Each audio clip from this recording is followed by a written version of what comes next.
Baik, bismillahirrahmanirrahim. Assalamualaikum warahmatullahi wabarakatuh. Sebelumnya perkenalkan namaku Hasna yang akan menjadi tentor asistensi akuntansi manajemen untuk persiapan UTS nanti. Nah, mungkin tanpa basa-basi kita langsung masuk ke soal aja ya. Untuk soal akuntansi manajemen sendiri, kita harus paying attention, yang paling harus kita perhatikan adalah angka. Di mana itu ada angka, itu dibunderin dulu pokoknya.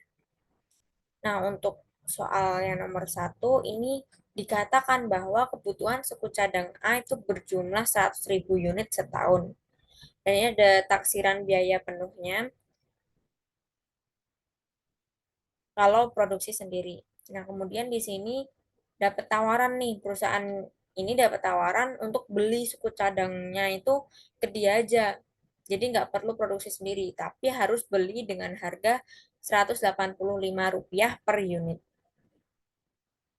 Nah, di sini kita harus membuat keputusan nih dari dua asumsi yang tertera di sini, mana yang lebih menguntungkan bagi perusahaan. Sebelum kita masuk, kita perlu tahu apa perbedaan dari biaya variabel dan juga biaya tetap. Ini short brief aja ya. Untuk biaya variabel itu biaya yang sangat terpengaruh oleh jumlah unit yang diproduksi. Sedangkan biaya tetap itu biaya yang tidak terpengaruh oleh apapun. Jadi mau kita memproduksi atau enggak, kita tetap harus membayarkan biaya tetap tersebut. Kemudian dari sini mungkin udah pada tahu semua ya mana yang biaya variabel, mana yang biaya tetap. Tapi ada yang perlu aku highlight di sini adalah ini. Kita disediakan 3 BOP. Ada BOP variabel, BOP tetap terhindarkan, BOP tetap bersama. Untuk BOP variabel jelas dia masuk ke dalam BOP termasuk dalam biaya variabel. BOP tetap bersama dan BOP tetap terhindarkan. Kok ini ada BOP tetapnya ada dua gitu. Yang mana apakah semuanya masuk biaya tetap atau bagaimana? Nah, ini untuk BOP variabel dan tetap bersama itu sama pengertiannya seperti biaya tetap dan biaya variabel. BOP tetap BOP variabel ini terpengaruh oleh jumlah unit yang diproduksi. Sedangkan BOP tetap bersama ini tidak terpengaruh oleh apapun. Nah, BOP tetap terhindarkan itu ada di tengah-tengahnya. Jika dikatakan dia terpengaruh, ya terpengaruh, tapi bukan terpengaruh oleh jumlah unit yang diproduksi. Dan dia terpengaruhnya adalah oleh macam unit yang diproduksi. Maksudnya macam di sini, misalkan nih, perusahaan kursi kayu mengeluarkan eh, dua macam ya, dua macam kursi kayu, yaitu kursi ukir dan kursi rotan. Nah, untuk kursi ukir dan kursi rotan ini ya biayanya tentu pakai ini semua kan. Tapi bagaimana kalau misalkan kita menghilangkan salah satu dari dua macam kursi itu? Kayak misalkan kursi rotannya ini di stop produksi karena lebih menguntungkan kursi ukir atau alasan lainnya. Nah, padahal dalam dalam membuat dalam memproduksi sesuatu itu pasti ada pengawas kan, kayak supervisor atau manajer produksi. Nah, supervisor ini mengawasinya per macam. Ada yang supervisor khusus kursi rotan, ada yang supervisor khusus kursi ukir. Gudangnya pun beda, gudang untuk bahan baku atau mesin-mesin ukir sama gudang untuk bahan baku kursi rotan tuh beda. Nah, kalau gimana kalau kursi rotan ini dihapuskan atau di stop produksi? Ya tentu aja untuk dari perusahaan harus ngestop juga pengeluaran untuk supervisor yang mengawasi kursi rotan, produksi kursi rotan. Sampai sini paham ya? Nah, Jadi kalau misalkan ada macam yang hilang, itu dia juga terhindarkan alias kita nggak perlu membayar itu. Ataupun kalau misalkan perlu membayar ya disesuaikan dengan ada atau tidaknya macam produksi itu, macam unit yang diproduksi itu. Jadi sebenarnya intinya variabel itu ada sangat terpengaruh, tetap terhindarkan itu di tengah-tengah. Nah, tetap bersama ini nggak berpengaruh sama sekali. Gitu ya, gampangannya. Kemudian kita langsung masuk ke dalam jawaban.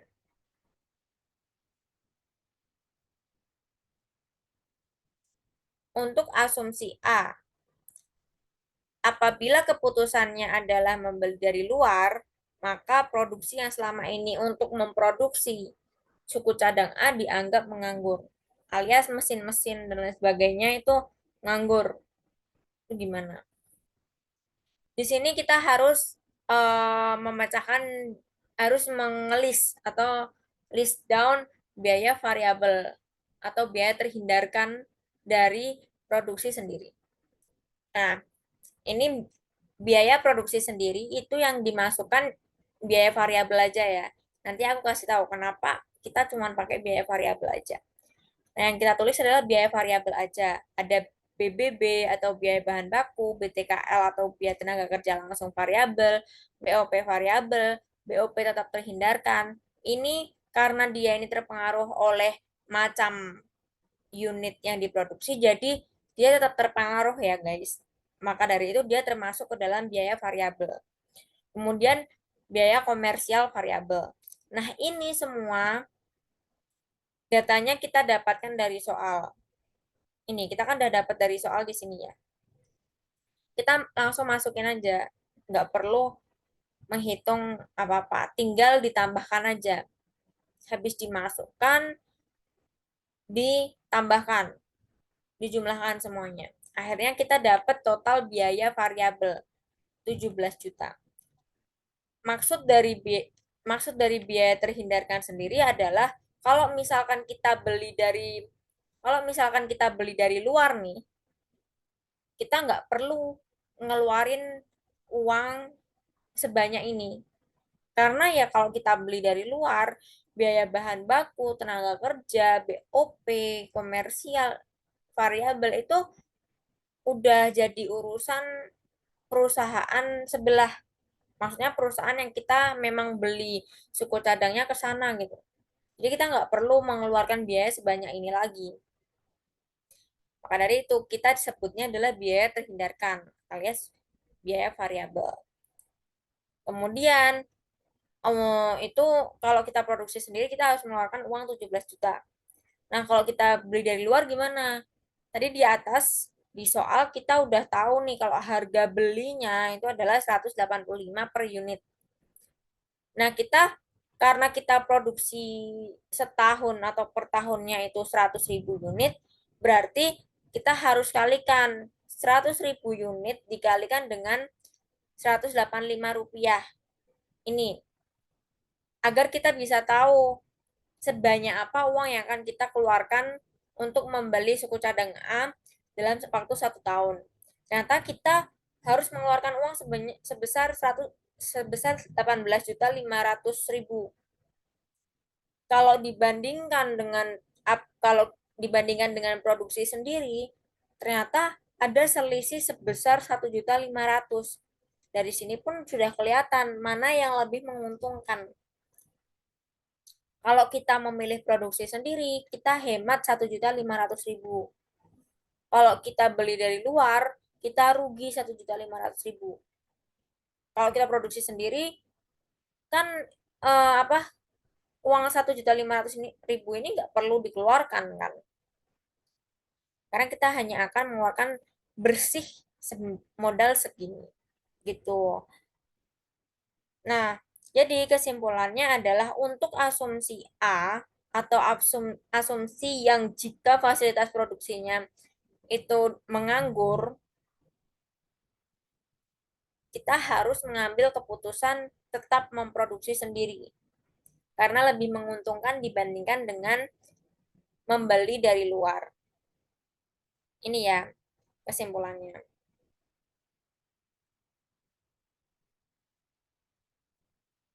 Nah, kemudian yang asumsi yang B,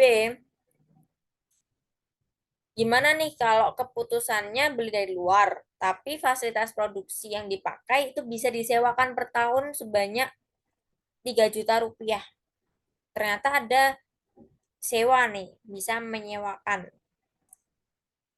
Di sini nggak jauh beda, cara hitungnya nggak jauh beda dari yang pertama atau asumsi A, tapi bedanya adalah ada biaya sewa. Kalau kita sebut biaya sewa itu biasanya biaya sewa apa pendapatan sewa, atau kalau di sini karena ini menjadi kesempatan dimasukkan bisa disebut sebagai biaya kesempatan. Kita punya kesempatan nih buat menyewakan fasilitas produksi kita sebesar 3 juta rupiah per tahun. Nah, untuk produksi sendiri sama aja, kita mengeluarkan uang sebanyak yang tadi totalnya 17 juta kan, sama kayak asumsi A. Nah, kemudian kita tambahkan dengan biaya kesempatan 3 juta. Kenapa kok ditambah? Ini ya karena kalau misalkan analogi gampangannya, analogi mudahnya adalah kalau kita beli dari luar, ini kan biaya terhindarkan ya, alias kita melihat kalau kita beli dari luar. Kalau kita beli dari luar, kita menyia-nyiakan kesempatan untuk mendapatkan uang tambahan atau pendapatan tambahan dari sewa sebesar 3 juta. Karena kita menyia-nyiakan, itu artinya kita rugi. Kita menghitungnya sebagai rugi. Kita rugi karena nggak mengambil kesempatan dapat uang tambahan ini. Maka dari itu biaya kesempatan atau pendapatan sewa ditambahkan dengan pengeluaran biaya produksi lainnya ditambahkan.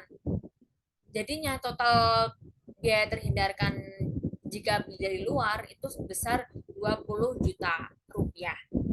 Kemudian harga belinya sama aja. Karena kalau kita beli dari luar juga harga belinya tetap segitu gitu, 185 rupiah dikalikan dengan 100.000 unit, yaitu 18.500.000. Ada selisih 1.500.000. Artinya ini lebih menguntungkan beli kalau kita beli. Tapi biaya kesempatan ini bisa bisa juga ditaruh di harga beli. Jadi biaya produksinya tetap totalnya 17 juta aja. Nah, biaya kesempatannya dimasukkan ke dalam ini di bawah harga beli jika membeli dari luar. Alias biaya kesempatannya ini analoginya itu kita ngeluarin uang nih. Jadi kan setiap uang yang masuk ke dalam perusahaan itu masuk ke dalam aset perusahaan atau uang kas atau kas perusahaan. Ya, jadi ini pendapatan sewa juga bakal masuk ke kas perusahaan. Kita kalau beli ataupun produksi sendiri juga pakai uangnya kas perusahaan, ya kan? Nah, kalau kita beli nih 18.500.000 pakai uang kas perusahaan dan kita masih bisa menyewakan sebesar 3 juta rupiah, artinya uang sewa ini yang masuk ke dalam kas perusahaan juga itu kita bisa nganggep atau me menyederhanakannya dengan kita dapat diskon kalau beli dari luar. Diskon kok bisa diskon? Ya karena muaranya sama kas perusahaan. Ini pendapatan sewa masuk ke kas perusahaan, ini kita beli juga pakai uang kas perusahaan, alias kita uang 3 juta ini bisa kita pakai untuk membeli harga beli. Jadi yang keluar dari uang kas perusahaan aslinya itu cuma 15.500.000. Paham nggak ya? Karena uh, jadi kalau misalkan uang kas perusahaan ini belum belum dimasukin nih uang sewa 3 juta ini.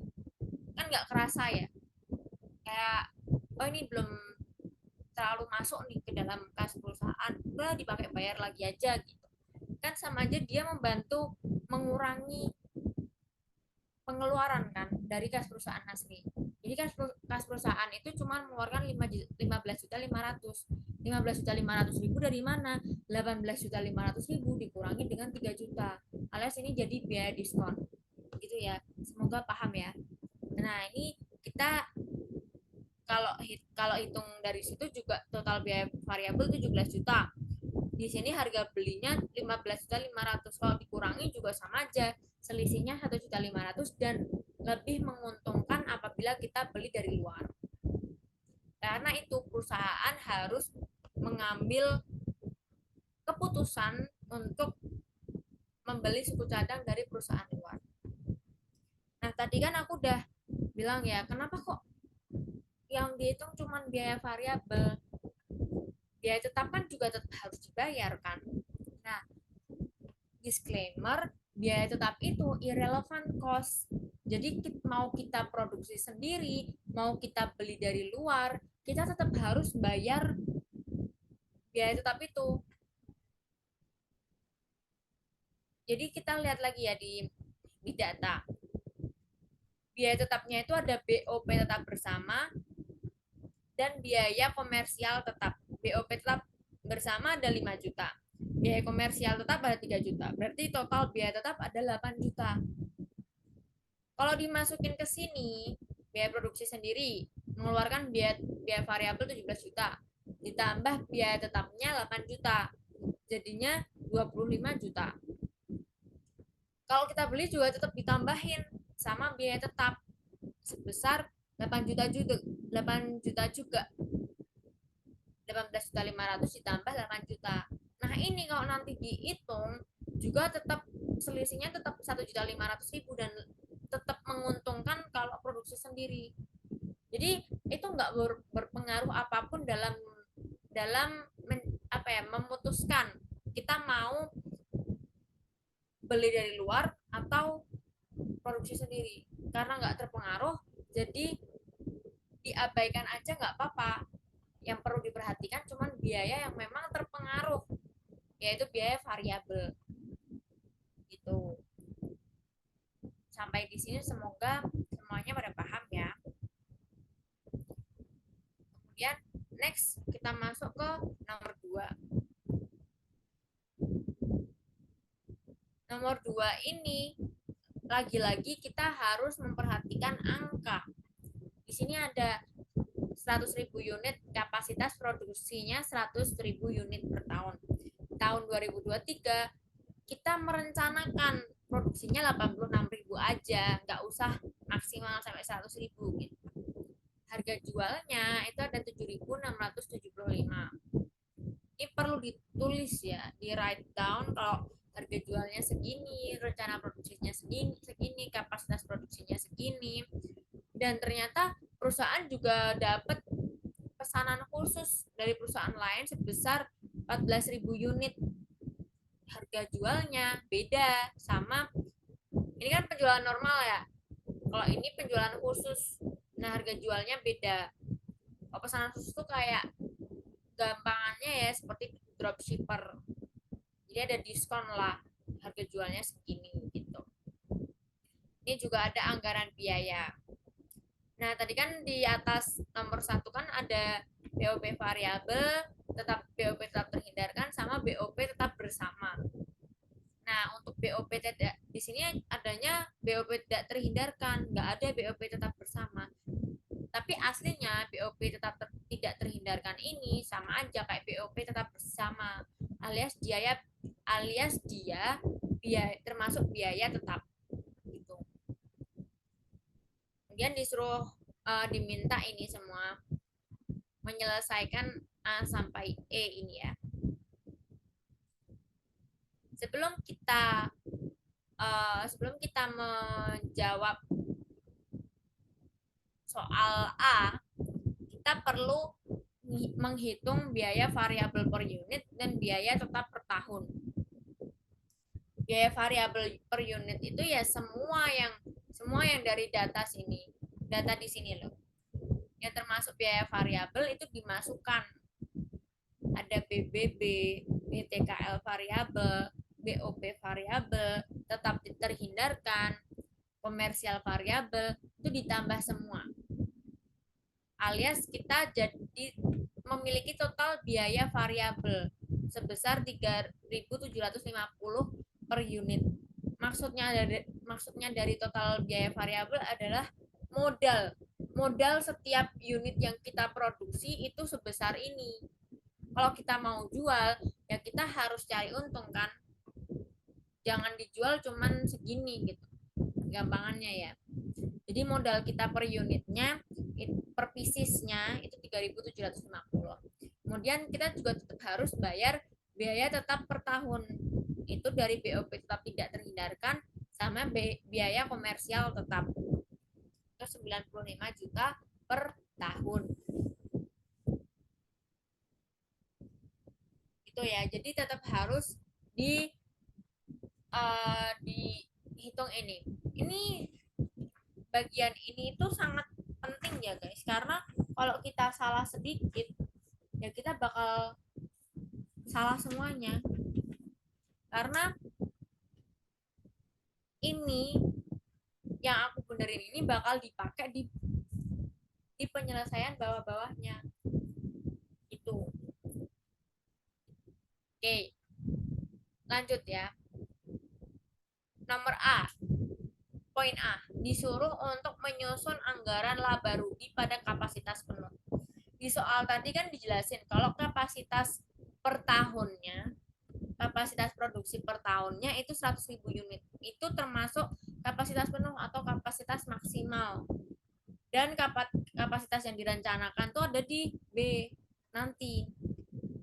Ini bagian sini tadi ya. Ini ada 100.000 unit kapasitas produksi penuh, dan ini kapasitas produksi yang direncanakan 86.000 unit. Untuk yang 100.000 unit itu yang perlu kita masukkan itu ada 5 ya: penjualan, biaya variabel, laba kontribusi, total biaya tetap per tahun, kemudian laba bersih atau EBIT. Tapi yang bakal benar-benar kita hitung itu cuman penjualan sama biaya variabel aja. Yang lain tinggal tambah kurang aja. Nah, penjualan itu didapat dari mana? Jumlah kapasitasnya dari sini. Dari sini, jumlah kapasitasnya 100.000 unit dikalikan dengan harga jual. Ini harga jual. Harga jual penjualan normal ya, bukan pesanan khusus. Harga jualnya di sini. Ini kan untuk pesanan khusus ya, beda. Nah, di sini dikalikan aja 100.000 unit dikali dengan 7.675. Kita dapat uang hasil penjualan itu sebesar ini. Ingat ya, ini masih di dalamnya ini masih ada laba dan modal. Terdiri dari modal plus laba. Nah, kemudian kita taruh di bawahnya biaya variabel atau modalnya adalah 100.000 unit dikali 3.750 unit. Dipakai kan? Kalau ini salah, di sini juga kita bakal salah. Nah, itu kalau dikalikan jadi biaya variabel atau modal dalam 1 tahun kita harus mengeluarkan uang sebanyak 375 juta. Tadi aku bilang kan, kalau penjualan penjualan total ini, uang penjualan ini itu terdiri dari modal plus laba. Jadi kalau dia dikurangi sama modal atau dikurangi sama biaya variabel, kita bakal dapat laba kontribusi. Laba kontribusinya ya dari pengurangan ini antara penjualan sama biaya variabel. Kita dapat laba kontribusi, kemudian dimasukin lagi total biaya tetap per tahun. Karena kita walaupun udah dapat laba kontribusi itu belum bersih, kita masih harus membayar tagihan-tagihan biaya tetap sebesar 95 juta. Setelah itu dikurangi dari laba kontribusi, dikurangi total biaya tetap, jadinya adalah laba bersih dalam bentuk EBIT. Dalam bentuk EBIT ini maksudnya sebelum membayar bunga, pajak, dan lain sebagainya. Atau earning before interest and tax. Gitu ya. Jadi laba bersihnya EBIT-nya itu sebesar ini. Kemudian untuk kapasitas yang direncanakan sama aja ngitungnya. Tapi di sini tadi kan 100.000 unit. Kalau di sini diganti jadi 86.000 unit. Kita dapat laba bersih atau EBIT-nya lagi. Caranya sama kayak yang atas, yang penting dihitung aja. Jangan terus dikopas ya, ini tetap harus dihitung. Walaupun caranya sama, tapi angkanya pasti beda. Langsung kita move ke yang C ya. Yang C ini kita, oh ya soalnya bukan ini ya, soalnya yang diminta itu laba total pesanan khusus. Nah, untuk labanya, cara ngitungnya gimana? Tadi kan kita punya dua punya dua harga jual ya. Yang atas kan untuk yang normal, harga jual 7.000 ini untuk penjualan normal. Ini ada penjualan khusus. Harga jualnya pun khusus, harga diskon sebesar ini 4.250.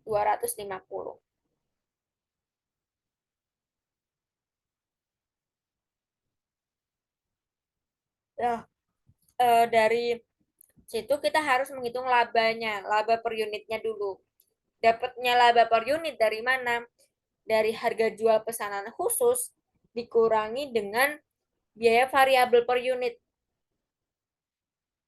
Jadi kalau misalkan dikurangi itu kita bisa tahu laba pesanan khusus per unitnya berapa. Ternyata dari harga jual pesanan khusus 4.250 dikurangi sama modalnya 3.750, laba per unitnya kita cuma Rp500. Menguntungkan enggak? Nanti kita masuk ya. Nah, ternyata kalau misalkan itu itu kan per unit ya, per unit masih pieces, satu pieces aja itu labanya 500. Sedangkan total pesanan khusus kita yang masuk itu ada 14.000 unit. 14.000 unit. Nah, 14.000 unit ini dikalikan dengan laba per unit. Jadinya kita dapat laba total pesanan khusus. Laba total pesanan khusus itu sebesar 7 juta rupiah. Itu ya. Jadi memang kalau misalkan tadi biaya variabel kita udah salah di atas, kita bakal salah terus sampai bawah. Sampai situ, kemudian masuk ke yang D, anggaran laba rugi setelah menerima pesanan khusus. Anggaran laba rugi setelah menerima pesanan khusus ini, cara menghitungnya kayak yang A dan B tadi. Cuman perbedaannya adalah yang tadi kan cuma ada satu penjualan aja kan. Nih, penjualan aja, penjualan aja. Nah, kalau di sini kita pakainya dua penjualan. Terus habis itu baru dihitung total penjualannya. Ada penjualan normal dan penjualan pesanan khusus. Penjualan normalnya 86.000 unit. Loh, kenapa kita pakainya yang 86.000 unit? Padahal tadi ada juga yang kapasitas produksi 100.000 unit. Jadi gampangannya kapasitas produksi 100.000 unit itu adalah kapasitas maksimal yang bisa dilakukan oleh suatu mesinnya mereka, mesin perusahaan untuk memproduksi per tahunnya. Itu kayak kapasitas maksimal aja gitu. Nah, kapasitas maksimal kan, sedangkan kapasitas yang direncanakan itu 86.000 unit. Artinya yang bakal kita jual beneran, yang kita produksi beneran, itu sebesar 86.000 unit. Maka dari itu kita pakainya 86.000 unit. Nah, penjualan normalnya 86.000 unit dikalikan dengan harga jual. Segini ya. Kemudian ada penjualan pesanan khusus juga. Tadi di atas kita udah ngitung labanya kan. Kalau di sini kita ngehitung penjualan pesanan khususnya. Caranya gimana? Ya unitnya dikali dengan harga jualnya. Unitnya ini ada 14.000 unit. 14.000 unit dikalikan dengan harga jual. Harga jual pesanan khususnya ini. 4.250. Jangan pakai yang ini ya. Jangan pakai yang ini juga. Itu beda. Ini laba. Nah, penjualan pesanan khusus itu dikali harga jualnya ini. 14.000 dikali 4.250 jadinya ini. Ditambahkan kita bakal nemu total penjualan, masih kita kurangi biaya variabel. Biaya variabelnya kok 100.000 unit. Ini 100.000 unit bukan dari kapasitas produksi per tahun yang di atas. Bukan ini ya. Bukan dari sini ya. Bukan. Ingat ya, bukan dari situ. Terus dari mana? 100.000 unit ini didapatkan dari penambahan unit produksi penjualan normal ditambah sama yang pesanan khusus. 86.000 ditambah 14.000 jadinya 100.000 unit. Gitu ya. Karena ya kita jual berapa, kita ngeluarin modal berapa kan. Itu mereka berjalan selaras gitu. 100.000 unit dikalikan dengan harga modalnya atau biaya variabelnya yaitu 3.750. Dikali jadinya dapat ini, angka ini. Kemudian dari situ kita kurangi dari total penjualan, dikurangi biaya variabel, dikurangi lagi sama biaya tetap. Hasilnya kita dapat laba bersih EBIT juga. EBIT juga sebesar ini 249.550.000. Nah, gimana nih dari anggaran laba rugi ketika setelah menerima pesanan khusus sama sebelum menerima pesanan khusus yang 86.000 ini. Kalau kita lihat, ini ya perhatikan dulu ya. Laba bersih EBIT untuk kapasitas yang direncanakan itu 242.550.000. 242.550 ya.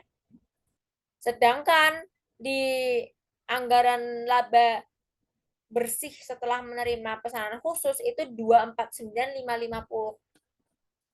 Dari situ pun udah kelihatan ya mana yang lebih menguntungkan.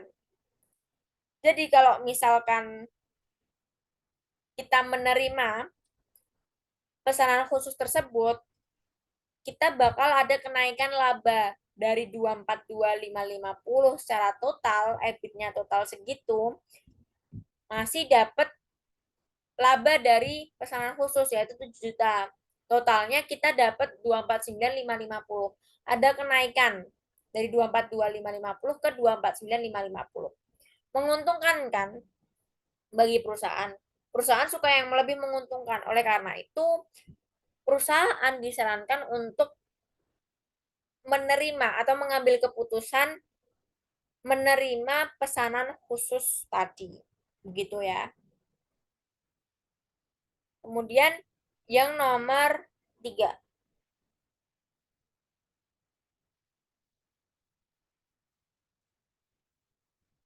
Yang nomor 3 ini kita harus melihat angka juga.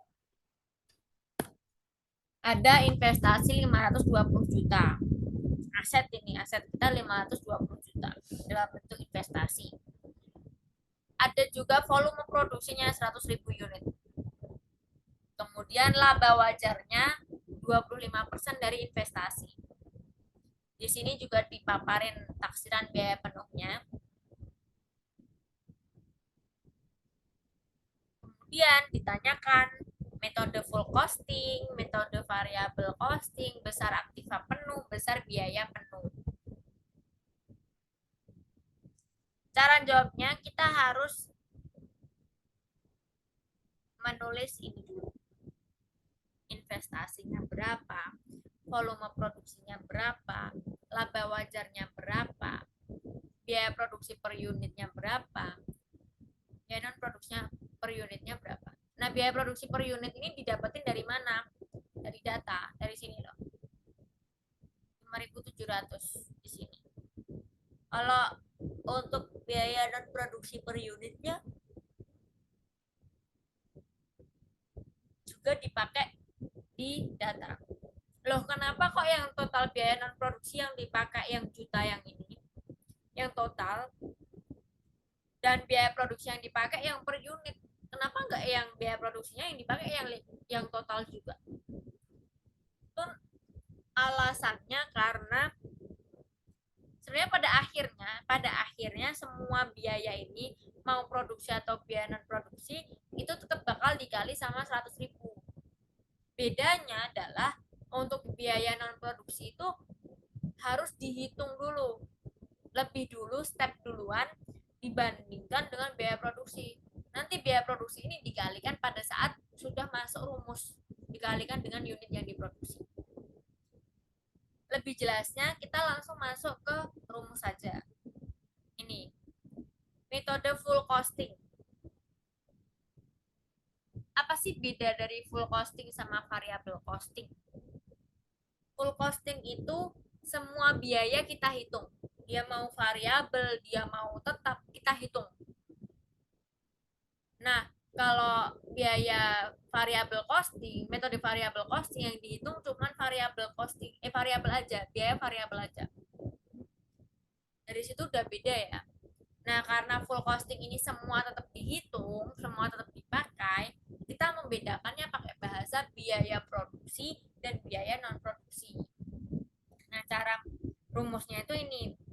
Biaya non produksi persen markup sama dengan biaya non produksi ditambah laba dibagi biaya produksi dikali kapasitas kali 100%. Kita masuk ya, dimasukkan aja.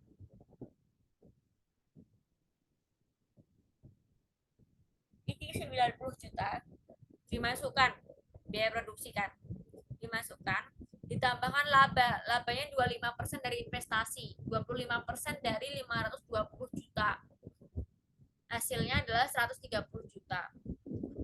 Biaya non produksi ditambahkan laba 130 juta dibagi dengan biaya produksi ini 5.700 dikali kapasitas 100.000 unit. Nah, tadi kan kita udah bahas ya, loh kenapa yang satu pakainya yang total yang udah dikali sama 100.000 unit, yang satu pakainya yang per unit? Ya karena yang biaya produksi per unit ini akan dikalikan dengan 100.000 unit, akan dikalikan dengan 100.000 unit pada saat sudah masuk ke dalam rumus. Begitu ya, pada saat sudah masuk rumus. Kalau yang biaya non produksi, waktu sudah masuk rumus dia ada dalam bentuk sudah dikalikan dengan volume produksi. Gitu. Terus kita hitung yang atas dulu kita hitung, yang bawah dulu kita hitung. Baru kemudian kita bagi ini dan dikali 100%. Nah, perlu kita ketahui bahwa sampai di sini jangan sekali-kali dibulatkan karena hasilnya akan beda nanti. Ingat ya, jangan dibulatkan. Dihitung sampai mentoknya, ditulis sampai mentoknya, kalkulator kalian bisa ngehitung. Gitu ya. Kenapa kok harus kenapa kok nggak boleh dibulatin jadi 39%? Habisnya aku jelasin. Udah ya sampai sini. Kemudian harga jual. Tadi kan pertanyaannya disuruh ngitung persen markup sama harga jual kan. Harga jualnya ini rumusnya ini, biaya produksi per unit ditambah persen markup dikali biaya produksi per unit. Biaya produksi per unitnya tadi berapa? 5.700 ditambah persen markupnya ini ya yang dipakai 38, bla bla bla persen dikali sama 5.700 lagi. Ini dikali dulu, baru setelah itu ditambahkan sama ini hasilnya. Nah, kalau teman-teman mau nyoba perbedaan dari dibulatkan dengan tidak, kalau dibulatkan hasilnya jadi ini 2.200. Kalau tidak dibulatkan ya. Sedangkan kalau dibulatkan jadi 39%, ini nanti hasilnya 2.223. Coba dicari, coba dicek sendiri, dihitung sendiri ya. Nah, ini akan mempengaruhi dong.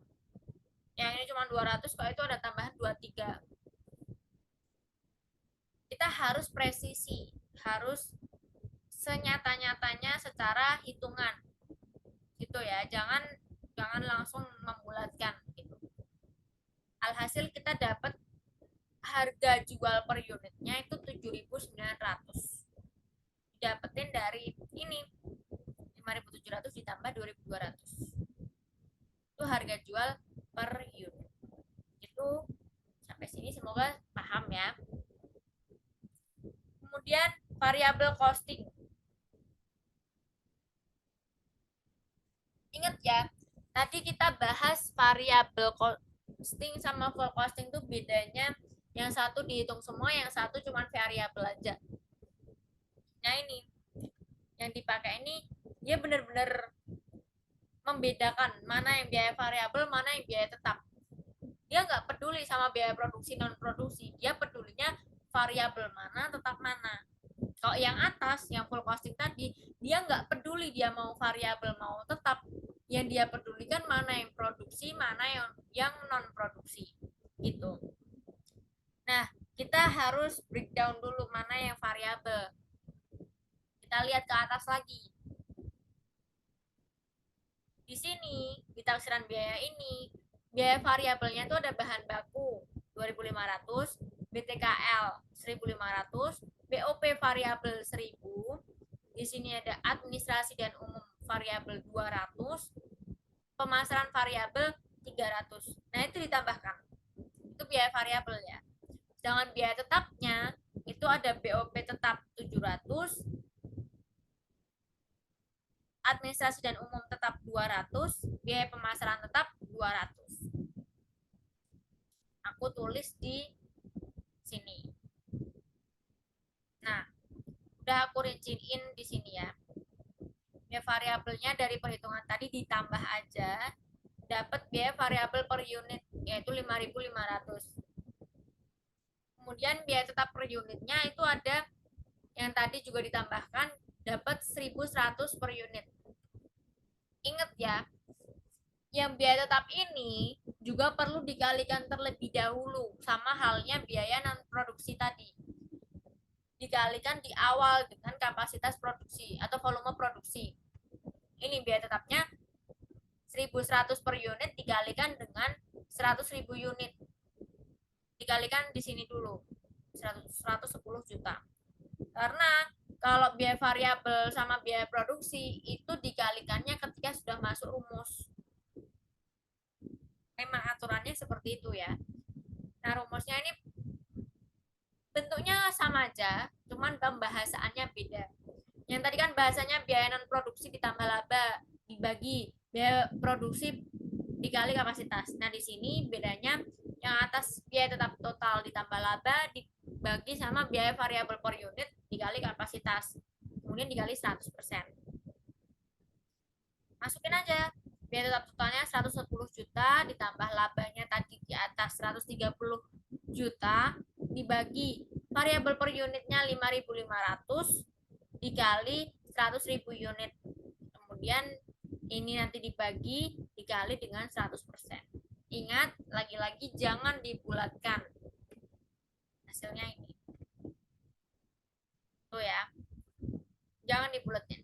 Ngitung harga jualnya juga mirip-mirip. Tadi kan biaya produksi per unit. Nah, ini biaya variabel per unit ditambah persen markup dikali biaya variabel per unit. Hasilnya ini 5.500 ditambah persenan ini dikali 5.500 lagi. Hasilnya ini. Tuh ya. Semoga paham sampai sini. Besar aktiva penuh dan biaya penuh ini kita nggak menghitung sama sekali. Karena sudah tersedia di dalam soal. Aktiva penuh itu apa sih? Aset. Aset atau harta perusahaan. Kalau kita balik lagi ke soal, kita lihat mana sih yang aset perusahaan. Iya, kita baca. Memerlukan investasi 520 juta. Taksiran biaya per unit. Taksiran biaya itu termasuk pengeluaran. Investasi masuk aset. Volume produksi nggak masuk apa-apa. Itu hanya bagian dari perhitungan. Laba wajar juga bukan aset. Yang termasuk dalam aset hanya investasi ini aja dalam soal ini. Oleh karena itu, besar aktiva penuhnya ya investasinya sebesar 520 juta. Itu. Terus ditanyain lagi yang ini ya, yang D, berapa besarnya biaya penuh yang dimanfaatkan dalam penetapan harga jual ini. Besarnya biaya penuh yang dimanfaatin kita juga nggak perlu menghitung, karena coba kita lihat di dalam soal ini, di dalam tabel biaya produksi, total biaya produksi, biaya non produksi, total biaya non produksi per unit total. Nah, ini ada biaya penuh dan di sini sudah dihitungkan sama soal, dihitungkan dikalikan dengan kapasitas produksi atau volume produksi. Jadi yang kita pakai yang ini, yang total. Berarti besar biaya penuh yang dimanfaatkan itu sebesar 660 juta rupiah. Ya, dilihat. Nah, ini karena ya memang kita nggak menghitung apa-apa sebenarnya. Yang C, C dan D ini hanya memasukkan dari apa yang tersedia dalam soal. Mungkin gitu aja dari aku. Sebelum aku tutup, aku ingin mengingatkan ya bahwa asistensi ini hanyalah bagian dari pembelajaran, dipakai untuk belajar aja. Jangan terlalu terpaku pada asistensi karena belum tentu itu keluar semua. Dan tetap belajar dari source, dari materi-materi dari dosen kalian masing-masing.